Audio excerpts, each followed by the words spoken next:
Men don't make excuses. Men get things done. That's what I learned from my father. And from since then to now, even though I can't see past my nose, my mind is this: men don't make excuses. Men get things done. Real men, raw stories, radical perspectives. This is the voice of authentic masculinity. This is Manhood Speaks. Marlon Parejo, welcome to Manhood Speaks. Hey, thank you for having me. It's a pleasure to have you, my brother. Sure. Tell me, in this season of your life, where is your focus? Well, my focus, Connie, is being the best version of myself that I can be and fulfilling my purpose as it relates to my God and my faith. At the end of the day, the Bible says to do things in excellence, and I want to be that way, despite the fact that I'm unable to see it. I believe God can do exceedingly abundantly above all that I can ever ask or think, and it is my privilege, it is my duty to do right by that. You mentioned purpose. How has your purpose evolved through your life? Well, when I was 19, 20, I thought my plan was this. I wanted to become a millionaire by 25. I'm short of that mark by a couple of $100,000 as well. I wanted to have my own house by 30. And well, it sort of happened in a way. And I wanted to get married to Halle Berry by 45. Yeah, well, she's still waiting on a call. Well, I'm still waiting on the call. Yeah, rather. But the thing is that they're really saying that God laughs while men make plans. I did not plan to go totally blind by 31. I was a forensic sketch artist in the Trinidad Police Units. And for those who don't know, that means I drew from descriptions. It's the one thing that I cannot do, and I thought that would have been it. I thought art was my purpose. But now, it's art in a different way. Instead of creating with pencil and paper and paintbrush and canvas, I now create verbally with my words. I'm able to do speeches and many sort of oratory projects. And to me, it's the same direction. No, sorry. It's the same vehicle, but just in a different direction. And now, when I speak because people deserve to hear what I have to say. My experiences has taught me a lot. Blindness has taught me humility, patience, tenacity, and pride. And if I was to think about it carefully, when I think that blindness was the worst thing that I could ever do, it actually was the best. The Bible says all things work together for good for those who love the Lord. So I am just walking by faith and not by sight. Literally, yeah. I like that. You mentioned that you went blind at the age of 31. Correct. Tell me about that experience. Well, when I was told by the best ophthalmologist in the land that at the Eric Williams Medical Sciences Complex, listen, your glaucoma is aggressive and it's advanced. There's a good possibility that you will never see again because the damage is already done. And I thought it was a joke because it was April 1st. Yeah, almost 14 years ago. I thought, yeah, it had to be joke he was making. I thought nurses were gonna jump out from behind screens and from inside bed and say, hey, surprise, happy April Fool's Day, but it was not true. And for a man, it is a little detrimental because I would say a real man that is unable to provide for his family because of a condition that brings you low.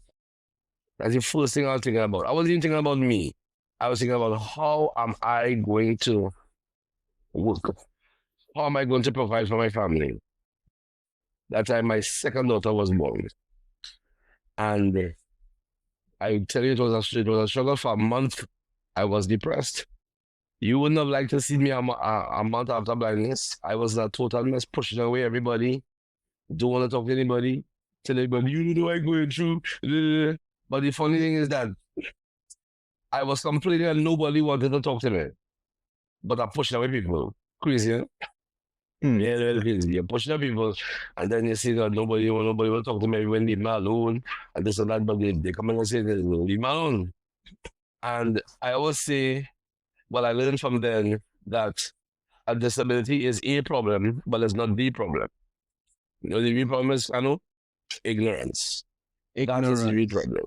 That is the real problem. Ignorance on the part of the blind person and ignorance on behalf of the family.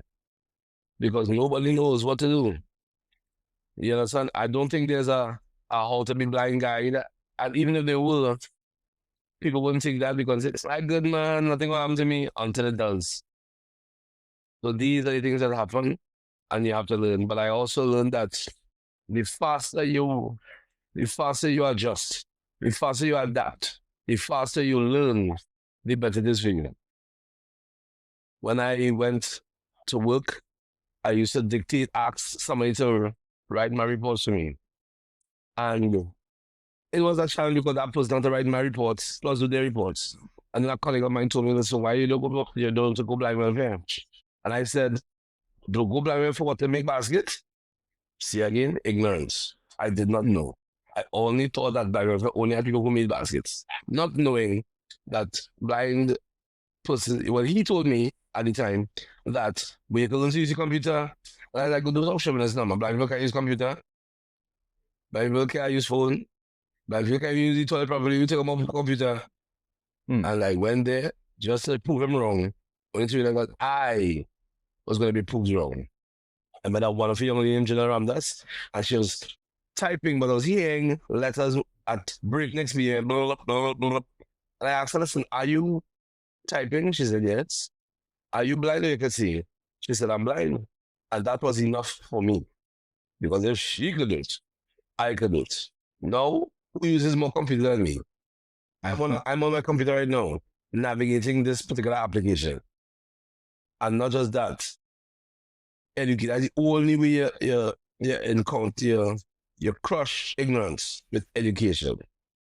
Now I'm making audio with music, with voiceovers, anything you can think of. I'm even using AI. Do you understand? Even more extensive than my sighted colleagues at work.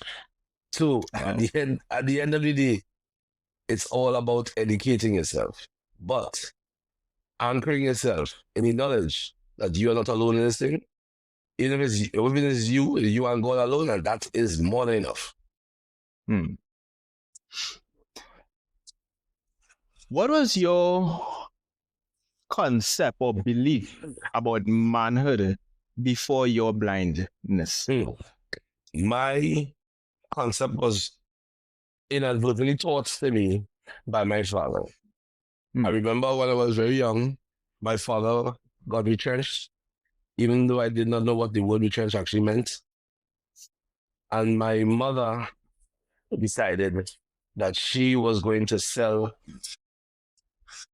pies. I was 8 years old, I believe, that time.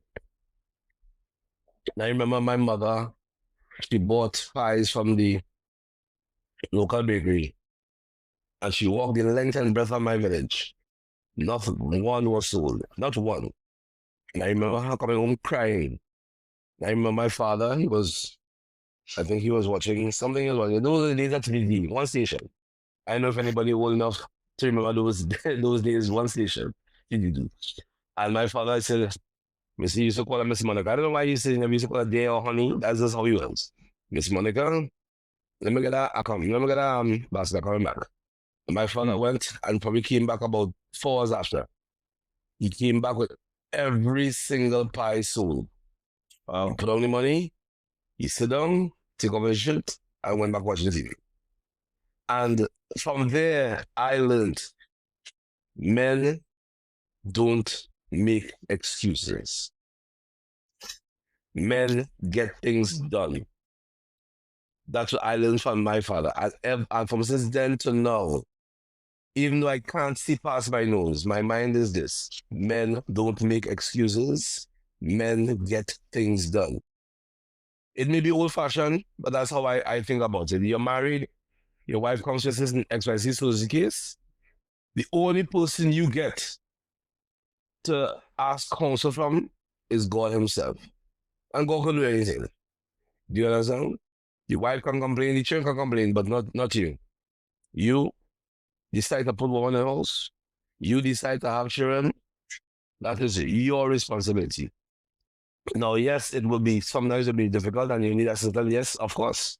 But do not make it like, I do not do that and that's it. No. That's not how men are. How men supposed to be. The other thing is that men must talk, get counsel from other men. Preferably older men who went through it already. You don't ask somebody, yes, you can ask somebody younger, but preferably people who went through the experience with. In the Bible, they talk about when Moses, was it Moses? Yes. Moses was delegated, and no, he wasn't delegated. He was doing everything himself. And his father-in-law, I can't remember the father-in-law's name. So listen, you can't do all this yourself, Not delegating to the other men in the tribe, in the camp. You deal with the more difficult requests, but let these persons here deal with the lesser ones so that you won't overwhelm yourself. Some of us men, yes, I say don't make excuses, but never be too ashamed to ask for assistance. Never be too ashamed to talk. Men, straight enough, don't really like to talk.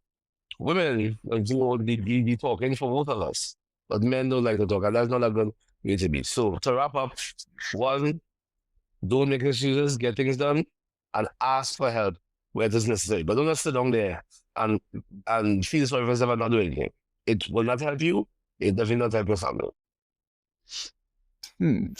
That's a lot. Yeah, Very important advice here.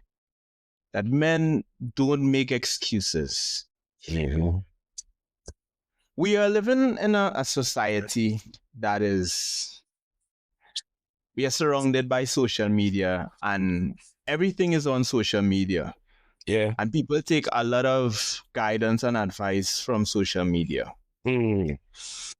There's this concept about alpha male. Mm. An alpha male is a man who is dominant, he's competitive, he dominates other men. What is your opinion on an alpha male? To me, the alpha male is a leader. Now, the term dominates. It seems more that you are leading basically by aggression.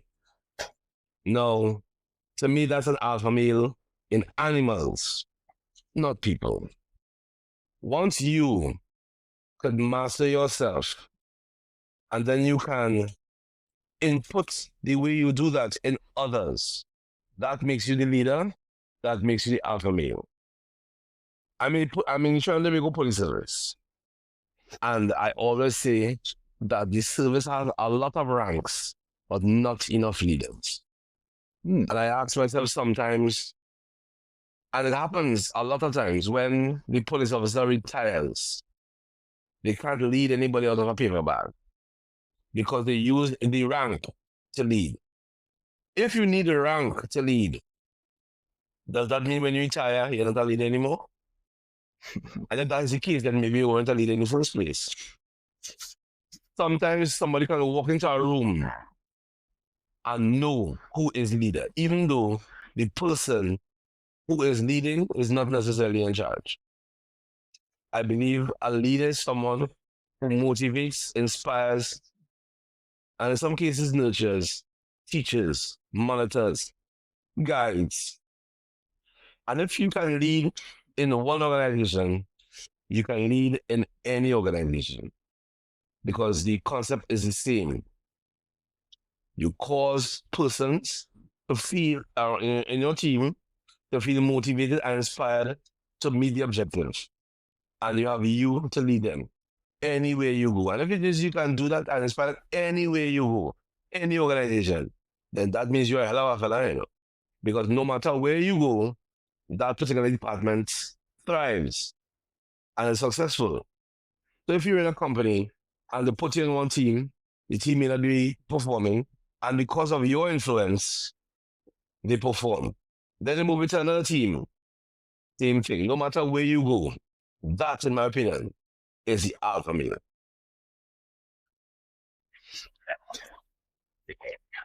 I like that description of the alpha male, although that isn't what is bandied about in social media. They have a totally different opinion on what the alpha male is. And I think that description of the alpha male, that one sits well with me.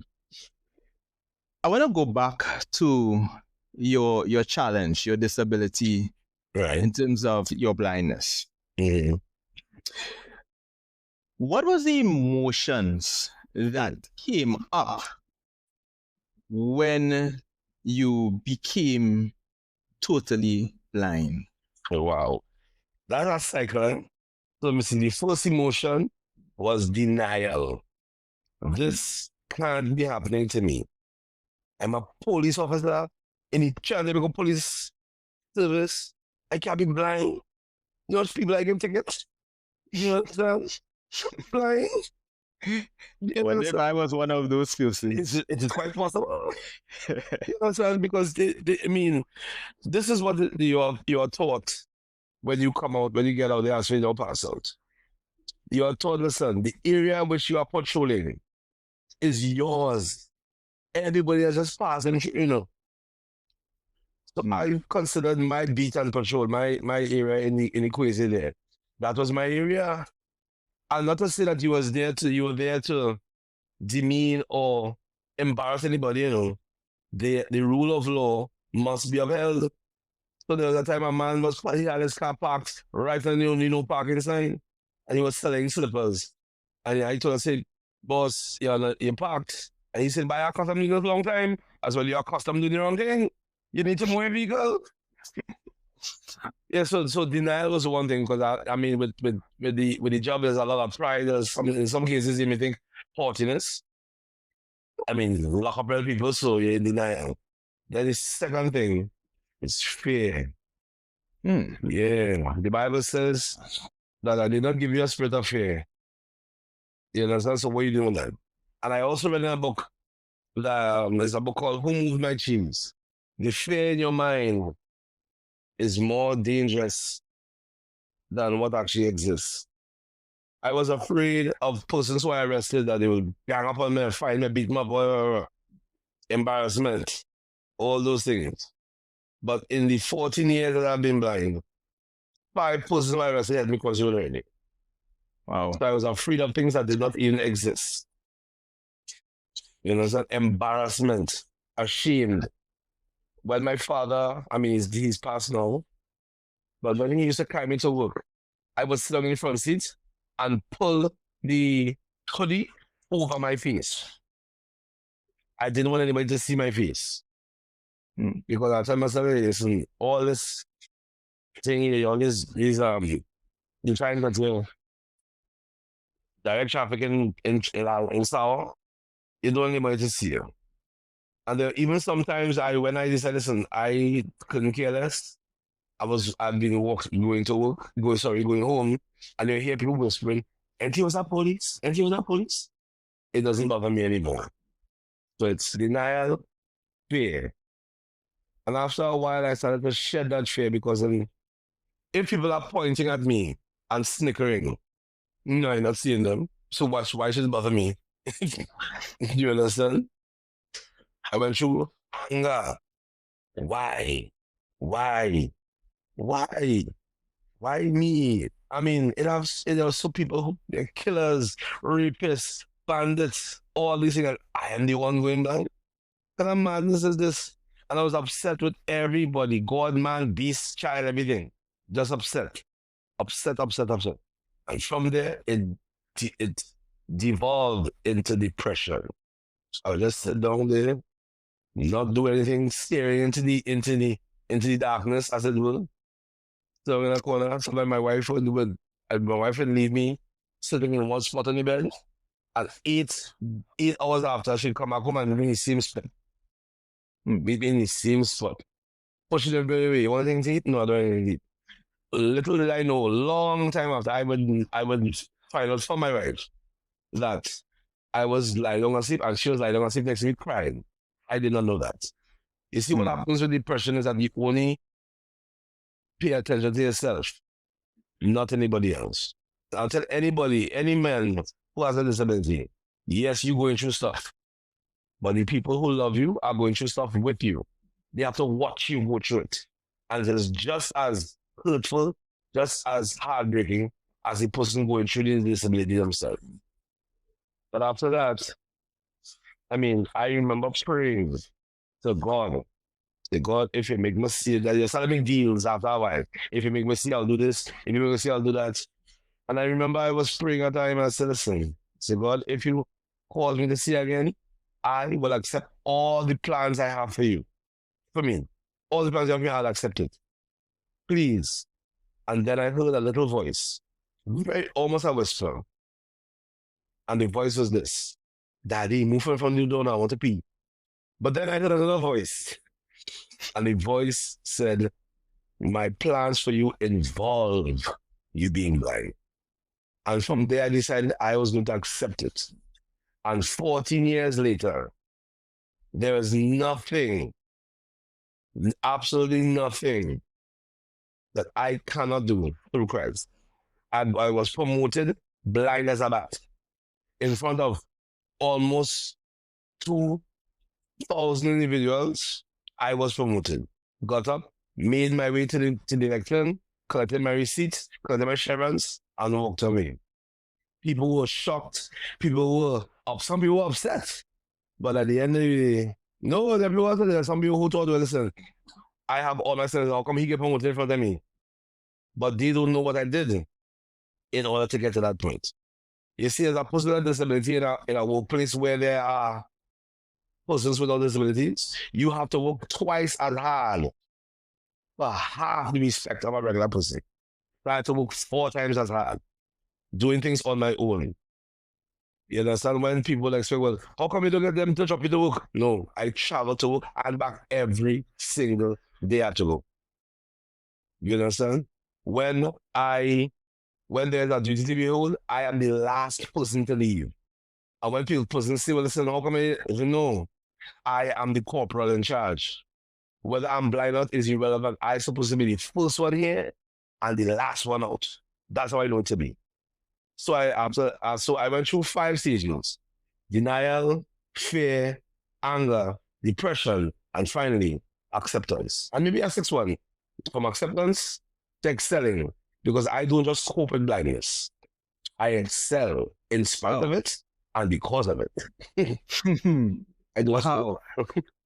That is powerful. You mentioned shame. Oh, yeah. There are a lot of men who are dealing with shame. Shame from things that occurred in their past. Maybe they have been laid off from their job and they are unable to provide for their family. What do you say to the man who is in that place where shame is overwhelming him and he's unable to speak? Because you mentioned men, we don't open up as much. No. What do you say to that man? Well, all I can say is that I know there is one man, one person that you can talk to. you can speak to God. You can speak to God through Christ. Because whether you have a disability or not, whether you're working or not, whether you're educated or not, you are a man appointed by God to be the head of the home, regardless. Regardless. Now, some people of the opinion that I'm the head, so I suppose just back at you and no, it doesn't work like that. Up to last night, my church, we had an all-night prayer, and there was a couple that was there. The Bible said for the wife to submit to the husbands. Now that's something that's profound. Eh? Wife, submit to your own husbands. It doesn't say wife submit, woman to submit to any man. No. Wife, submit to your own husband. Just as the husband submits to God. So there are conditions. It is difficult for a woman, a wife, to submit to their husband if the husband is not doing what they're supposed to do. You understand? And that is the point. Even if you are overwhelmed, you pray for calm, you pray for peace, you pray for understanding, and you pray for guidance. It's like a phone. If a phone is disconnected from the plug long enough, it will go dead. And in the same way, if a man is disconnected from God long enough, you're going to go dead spiritually, you're going to go dead financially, you're going to go dead physically. There must be that connection. And at the end of the day, you get that inspiration from God, and He will direct your path. You're uneducated, educate yourself.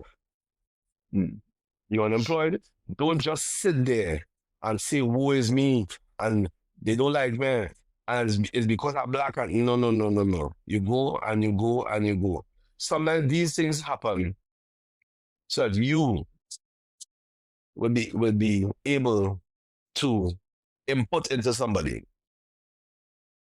Things will happen to you for you to be experienced. If that young lady had told me all those years ago when she was typing in Black Man that she was sighted, I probably would have never gone to learn to use a computer, because in my mind, I was saying, well, you know what I'm going through, you could see, and sometimes you go through stuff so that you can help somebody else who went through stuff. If you as a man, you're unemployed, let's say, for example, you're unemployed, and you push and you push and you pray and you push and you get a job 10 times better than what you've had before.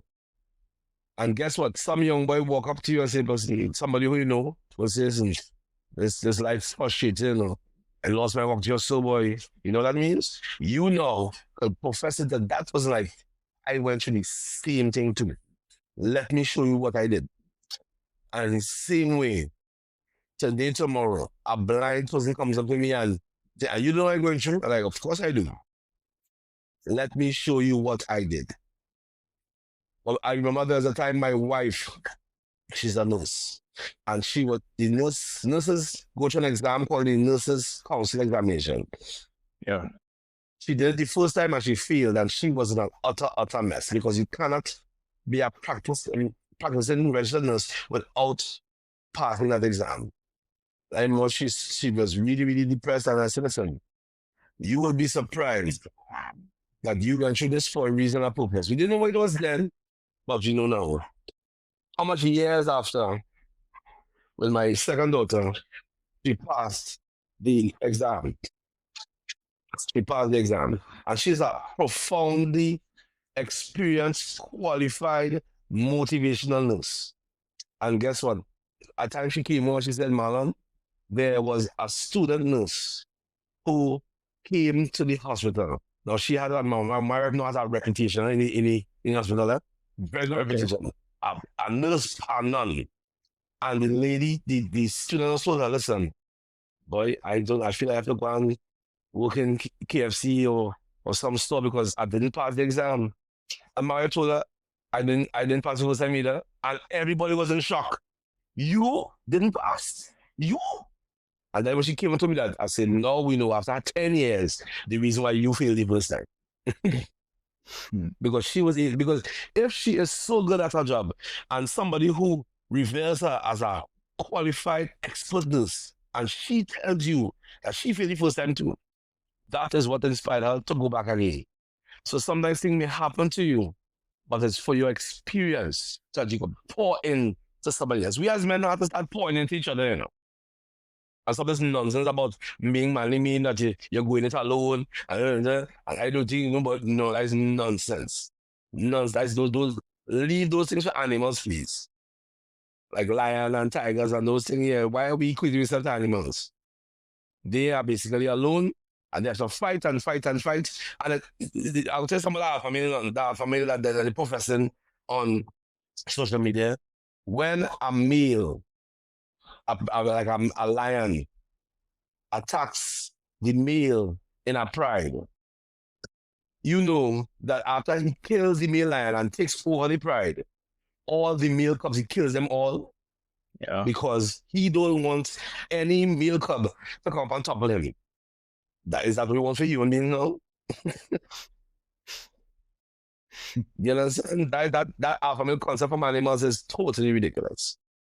So yeah, so to sum up, for men who are going through that, all things, not some things, all things work together for your good. But for those that love the Lord, things may happen to you and it may seem so detrimental, and you will want to wonder, well, why is that happening to me? Why? I am saying why not? Because when you claw your way out of it, you're all the better for it. And for the persons who you are influencing in your life, including and especially your male children, your children. Yeah. I love it. You also mentioned depression, that you experienced depression when you went blind. Depression is one of the major mental illness that is affecting people around the world. And I think from my studies that after COVID-19, depression skyrocketed. There are many persons, men, who are dealing with depression. But here's the take. Some men, a lot of men, are not even aware that they are depressed. I experienced depression at one point in time, and it was only years after that I came to the understanding that I was depressed during that period. What does depression look like to you based on your experience? That's one. So, give me that question. What does depression look like to you, to the person who may be depressed and is not aware that he's depressed? Depression is when, in my opinion, when you give up all hope. You decide that there's nothing that you can do, nothing that you can think to change your situation. And you believe, and I read it somewhere, but I experienced it, and the same like you, I did not know that was depression. You know, depression manifests itself in a physical way. You start to feel pain or kind of thing. You start to get sick. Because your mind, you see your mind, once your mind goes a particular direction, the body goes with it. Everything begins with the mind. If I actually decide to get up and go to the bathroom, it's my mind controlling that, you know. It forms a thought in my mind. Yeah. The book, Who Moves My Cheese, it tells us a wonderful question. What would you do if you weren't afraid? What would you do if everything that you touch will succeed? Why don't you start acting like it? There are studies where persons literally think themselves out of disease, think themselves out of poverty. Do you understand? So depression, trust me, I mean, yes, you can go to a professional and realize, hey, this is what it is. And yes, there are some persons that go depressed even though they are gainfully employed, they're this, they're that. But depression is a real thing. Don't think that as a man that you should not be depressed. You can be depressed. Yes, you can. Don't think that it's a TV thing, or even better, it's Caucasian in nature. No. That can happen to anybody. Everybody deals with depression in different ways. Sometimes you have to fight yourself out of it. Have you ever had the experience where what is something is called a night something? That's where you're lying down in the bed and you just can't move. You're just frozen and there's a Yes. term for it. Yes, I can recall the term, but I know Yes. exactly what you speak of. Right. Same thing with depression, in my opinion. You have to fight because you're trying to speak and you can't speak. And when you can't speak, you have to think it. Hmm. And then you end up getting out. Same thing with depression. Yes, there's something that's so far gone that you have to seek help. And I do endorse seek assistance. Seek assistance if it's so bad because your depression will affect everybody around you. Your children, your spouse, your girlfriend, your friends, it'll affect everyone around you. You understand? So that's how depression felt like to me. It was, forgive the pun, blinding hopelessness. You're sitting there and nothing feels you. You sit only and brush your teeth. You know, a bath and just sitting there in the same spot over and over and over, contemplating why. But I ask you if wasting time thinking of that is never a good thing. You have to get up as a man and you have to move. I said before, men don't make excuses. Men get things done, even if it's something to be done for yourself. That's good. You mentioned something regarding lions, that when a male lion takes over the pride, he kills all of the cubs of the male previous. cubs. Yes, the male cubs.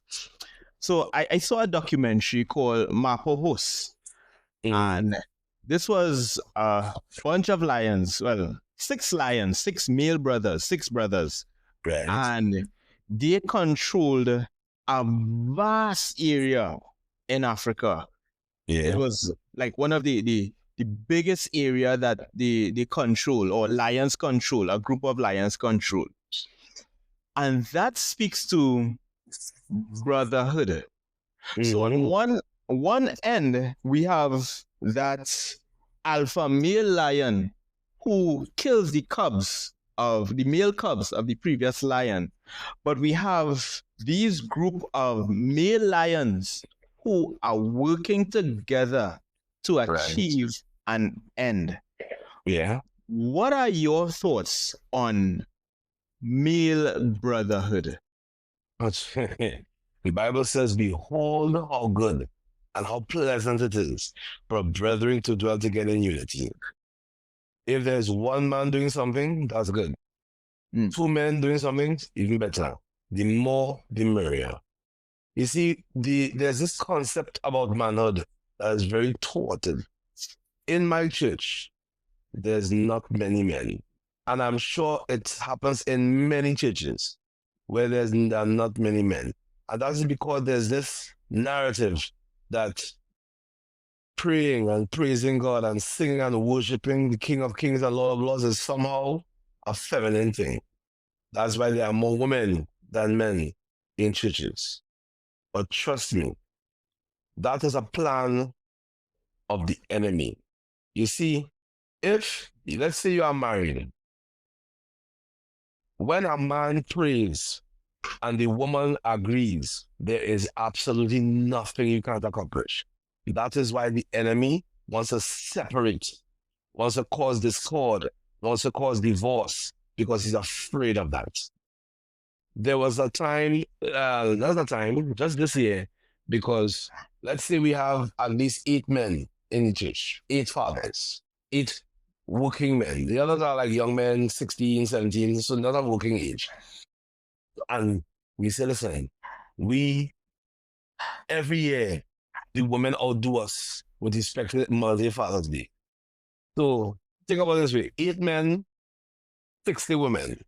You see the problem there? So the money that, that we have to put up to give the mother something nice, when it's time to reciprocate for Father's Day, it's easy for them. So they'll have to pay like $20, $25 to put up that, while the men have to put up $300. Now, what we decided this year is we decided to be strategic and to plan. Yes, we may not have much money, but we can still do something good. And I dare say, my Toastmasters experience assisted as well. We started off by saying, listen, here this is going on. We're going to announce that what about the Mother's Day thing, explain to them that come in their best dressed and come prepared, because women like that thing of expectation. And I asked the lead person, no, I'm not in charge. I'm just the lead. I'm just one of the men, and there's a guy in lead. But you don't need to be in charge to be a leader. So I asked him, I said, where's the agenda for, or the program for the Mother's Day, program? Where's the agenda? And he's like, agenda? It's okay. What are we doing first? And we did an agenda. Took the agenda and put it in an AI thing called Google Notes LM. And it does a wonderful thing. It actually creates a podcast type thing based on the document that they put in. It was wonderful. And with that, you get actually two people. I mean, I'm another one discussing it. So they say, oh, there's this monthly program for this one. So. Really, really cool. You can check it. Google Notes LM. It's free. But when I got the audio, I went on ChatGPT and created music to put behind it. So that was the first thing that was sent, and everybody got excited. Yes, wanted it.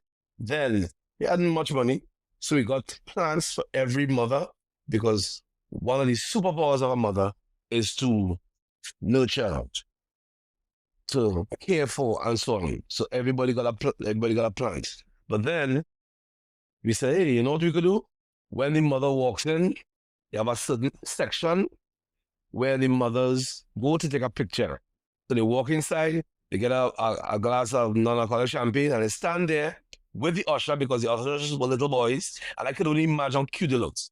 Boys in tuxedos and little ties, and they stood there. Little gentlemen. Yeah, they're probably 5, 6. So just imagine the mothers walk up the stairs and see the little boy there waiting. Good morning, and held hand and kind inside. Took pictures. We did the program. They got in this guy a lovely choir with the children. And so here what we did with all, I said, you know what? With all those pictures that were taken, the same AI, I took all those photographs. Now remember, I'm blinded. I took all those pictures and asked ChatGPT to change it into a slideshow.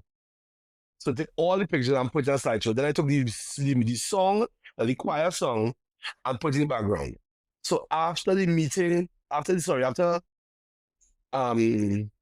church was over, the lead person said, okay, now, did you all enjoy yourself? Everybody like, yes, and they enjoyed themselves. And then, if you look at the screen, we want you to relive this all over again.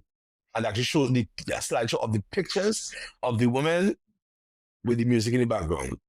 Women began to clap. 8 men. 8 men. So once it is you decide this, then we work together as a team with one purpose, one agenda, one structure. We can do anything, whether we have 8, or we have 4, or we have 2. Behold how good and how pleasant it is for brethren to dwell together in unity. And I actually heard mothers walk and say, oh, we had to come good this year, you know. Yeah, because they come everything. And after complaining that we never give them something to equate than to what we get. We get really nice stuff, huh? But because we worked together and we had a common purpose, all that was a purpose, you know? All that was a goal, and then a plan, and then we execute. I see the value in, or the values that you all are instilling into the young men in your church, in your community. Yeah. There are a lot of young men in society who are without guidance, or in some instances are misguided. For those men who are experienced, what are they to do? Now that's a tricky question, because there are experienced men that do not mentor the young men, especially if they are not related to them. But on the other hand, there are some young men that don't want to be mentored. They think that they can go it alone because of their experiences, because of experiences with their own father. They form the opinion that all older fellas, older men, experienced men, are the same way. I think if we are to reach them, you have to reach them on their platforms, on their turf. Sometimes it's as simple as talking to them on the streets, and there's also social media. But that one-on-one interaction, in my opinion, is best. But what has to happen is that don't go at them in a condescending tone, as if everything here is their fault. Sometimes people are the way that they are because of their experiences. I could say for me that a lot of my experiences were good, even though, situations were bad.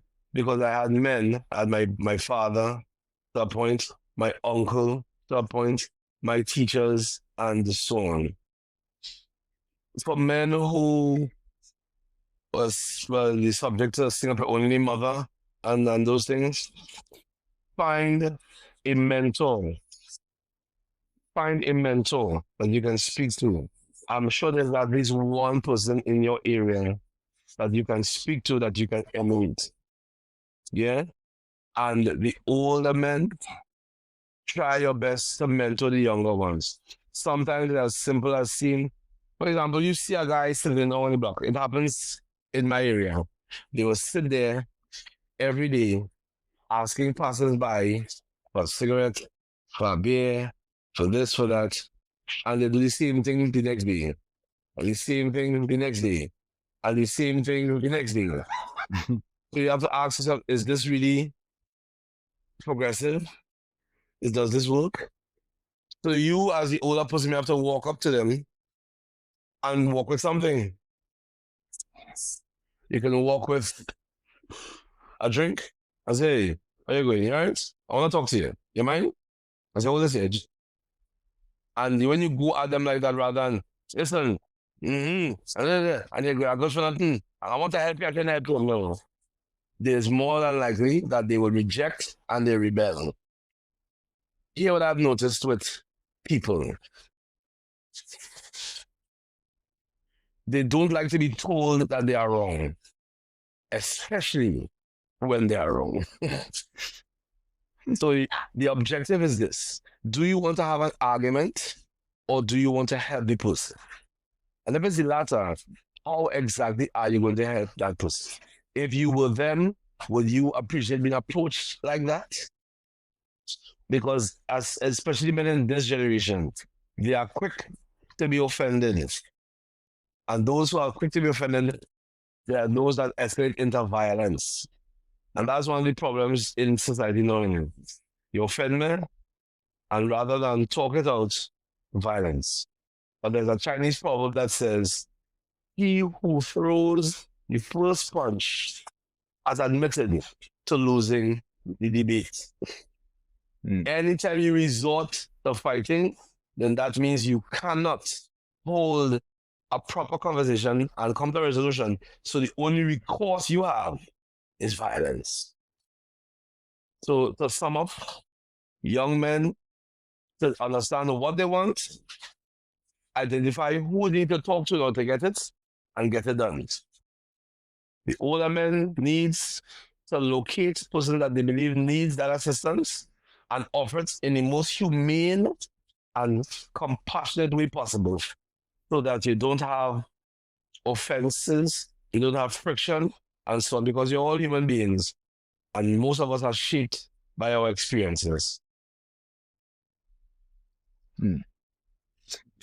Marlon, your wife seemed to have been a pillar in your life. Oh, yes. Especially during the period where you went totally blind.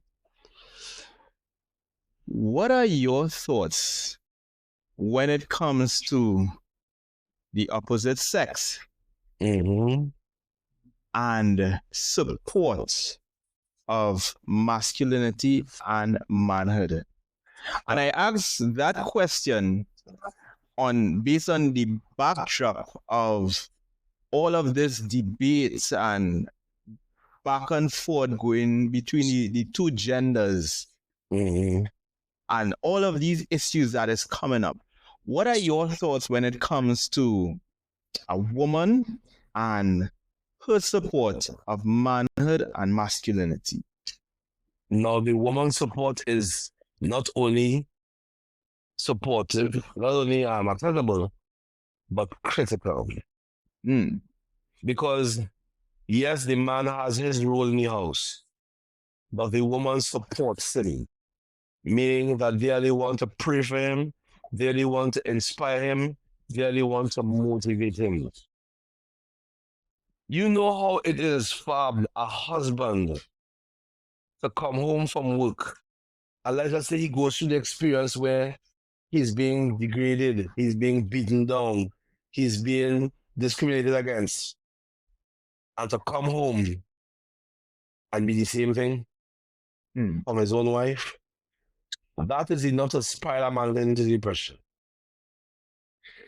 Have you noticed in a game of football, the man or the woman could be as good as they are with the ball, but what really, really, really causes them to excel is the support and the encouragement from the crowd. Yeah. You, as a woman, are the support and encouragement for your husband. Do you understand? You are to make your husband feel on top of the world. When a man leaves work, he's supposed to run home, literally run home to get that support. But there are some men, they don't even want to go home because they know what to expect. Now, women, there's an epiphany. Women are not better than men. Men are not better than women. We are just different. Our communication is different, and you have to learn that. And especially with marriages, I am saying do not wait until it gets bad to get counseling. Get counseling before it gets bad. My wife and I did counseling, and there are things about my wife that I did not know. There are things about women and the communication that I did not know. Another woman listening to this podcast, let me explain to you how most men think. You tell them the problem and the man brain problem solution. Correct. That's what men think. But at the same time, women, if there are men listening to this podcast, there are sometimes, not all the time, when a woman tells you something, that does not necessarily mean that they want you to fix it. They just want you to listen. The trick is to learn the difference between the two. You understand? I experienced it already. My wife told me, Marlon, I need to get some assistance with the school fee. I need to get like from you half. And I said, okay, no problem, you'll get it. And then she began, because this and that, and I this, and in my mind, like, yeah, but until I gave you money, why are you still complaining? That's how women are. That's how they are. So you just listen down and you have to listen. And listen, don't just hear. Listen. Women are different from men in communication. Women are completely different.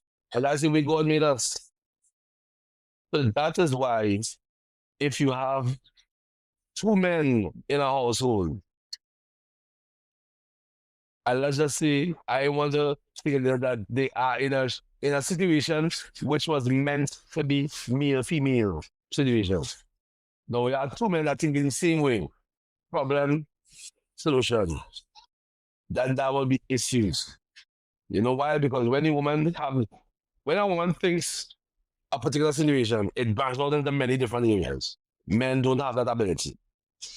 Not imagine two women and they're talking, and at this point they want a solution, but all they talk and listen to each other. You see the problem? That's why men were made for women, and women were made for men. Because they think differently. Yeah. You ever notice when you have a magnet, you put north to south, congruence, they stick. But when you put north to north, they push it, and that's what's going to happen. Push away, push away, push away. So yes, women have their role, and it is not beneath. It is just. It is just different. It is just different, but it's like this for purpose. You understand? Women brain is different to men. So the men will do so. That's one track mind. And that's another thing. Men deal with situations one thing at a time.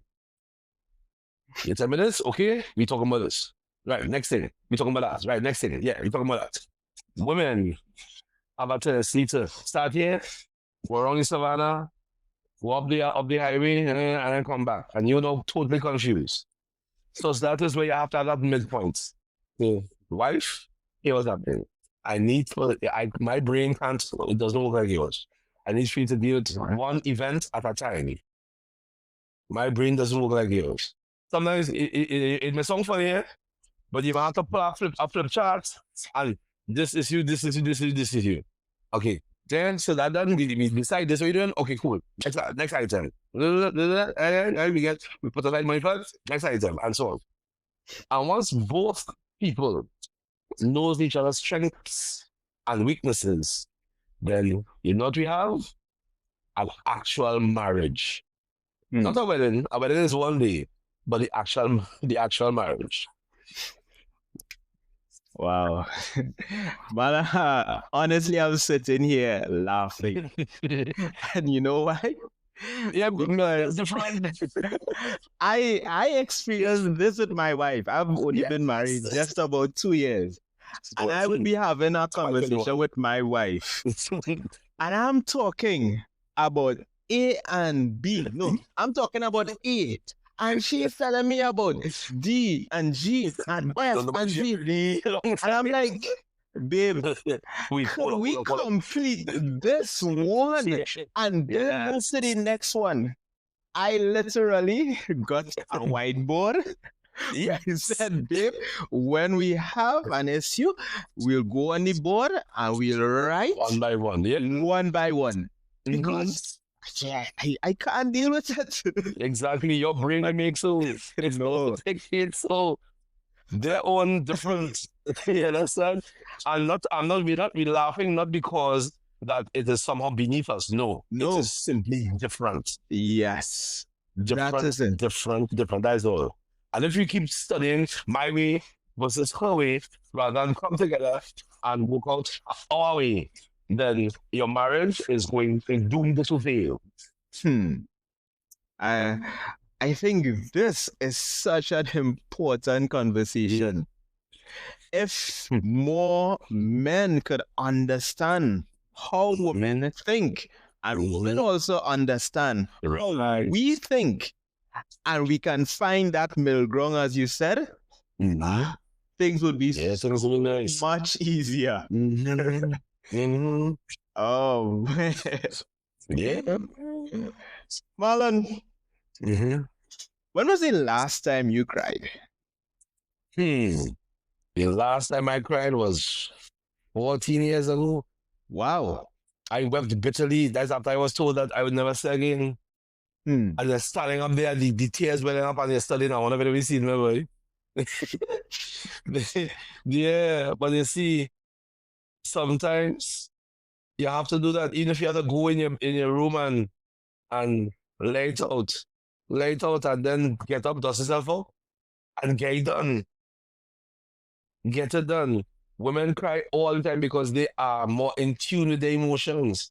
We as men were taught inadvertently or advertently to force it down. Don't say anything. Don't let them see you cry. Don't let them see you crack. Don't be emotional. But guess what? Men has emotions just like women. The same thing. We feel hurt, we feel pain, we feel slighted, and there are some women, not all, there are some women, they know that. And they will attack it there. They will say something that will cut deep and hurt their feelings. As if a man is not supposed to have feelings. But guess what? When a man is in a position where they can't cope with the emotional stress, that is where they resort to lashing out, to aggression, to violence. And then they have over there, oh gosh, and he can't. Listen, listen, you ever notice two men cussing out in the road? Yeah, I've come across that. Right. You ever notice a man and a woman cussing out in the road?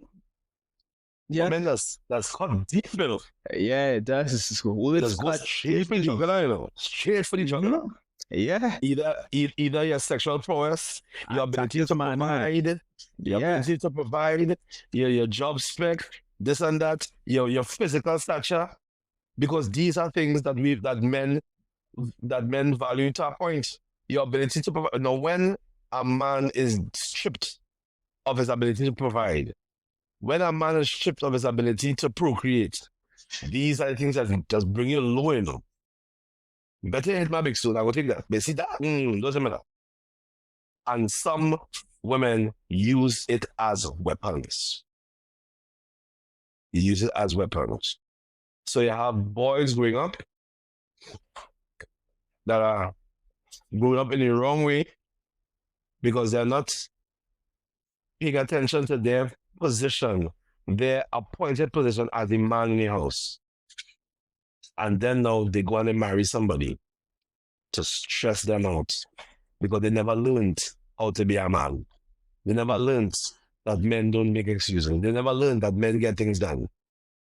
I remember I was taking out my trash and my nephew told me, say, Uncle, so you can't get anybody to throw it out for you? How come you doing this? How come you doing this? I said, because I'm a man. Men don't make excuses. And I hope I have 3 daughters. And that is my hope that through the way that I operate, that they will choose their spouses based on what they see on me. That is my obligation. To ensure that they choose a spouse that they will know. Are you aware that most, not all, but most young girls choose a spouse based on their father? And likewise. Well, I've heard that. And my wife keep repeating that she believes she's living a second life, another life, because she's seeing the same qualities in me. She sees it in her father. Yeah, and they don't even realize that, but it's subconscious. It is subconscious. And if my children get accustomed to a male figure who gets things done, who does not make excuses, who has a disability, but still doing what I'm supposed to be within the remit of my condition. I helped my daughter with her homework. I helped my daughter with her spelling, her reading, everything. And there are things that I do, somehow the school, they want it. Let me show you something. My daughter has some spelling needs. Now, I know all my daughters are different. This is the last one. If it's not a game, she's not interested. So this is what I did, and men have to find ways to get them, right? She likes to be entertained. I asked her to take my phone and take a picture, because these days children also do those things, they're real good. After 5 years old, anyway. She took a picture of all the spelling words. I sent it to my laptop. I took that picture, put it in ChatGPT, and said, I want to know all these spelling words because it's written. Right. It gave it to me in digital text. So now I can ask her, spell so and so, and so on. I mean, I know to spell it, but in order for me to know which word I have to be able to have it on my laptop. Then I went a bit further. I said, take these words and scramble them. Put it on a document so that my daughter now can unscramble them. So then printed, give it to her. Do you understand? But what I also did is that all the words were animals. So I asked ChatGPT to scramble the words and put a picture of the specific animal next to it. And you believe my daughter is an expert speller? Wow. To the point where she went to school with it. Because I printed another one. And she was doing it. And teacher asked where she got that. And she said, my father said to me, I got a phone call from the teacher asking me if I could email that like wait, that's all. But is that private school like paying you? It's about $5 grand. I tell me, and I like, no. But I mean, yes, I was making sure, but just goes to show, as a male with a disability, I'll find a way. Find a way. You understand? She has to learn timetables.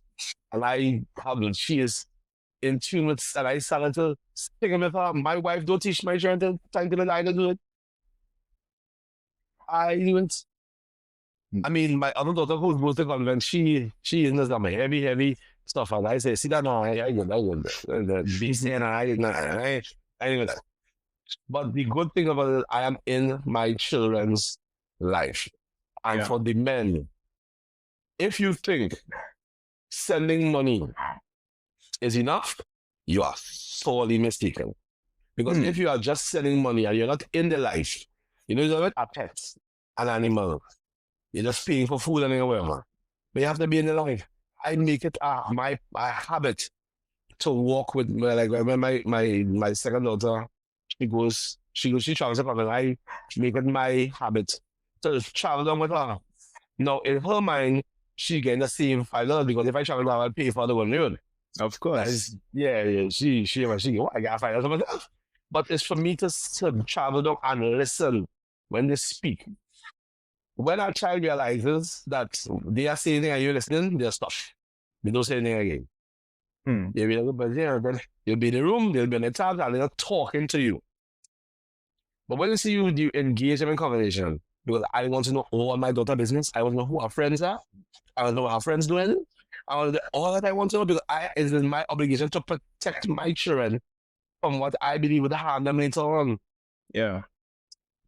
All the nonsense and party and this and that and that, I have to protect them. But how you protect? Listen, if you have a child and you don't know who their best friend is, something wrong. Something is wrong. You understand? I remember once I went into a bookstore to buy a book for my daughter. And I remember the guy was buying pencils for his son. And he bought one of those cheap pencils and he said, no, daddy, I get like a 4B. He said, what's a 4B? It's a thing for algebra. And he's like, no, you do not? Something wrong. You don't know your child do not? And then the child father? Really? Wow. No. And that is why some women, they're in a house with their husband, but they're like, it's single parents. Because all the fathers doing the thing and he's not active in their lives.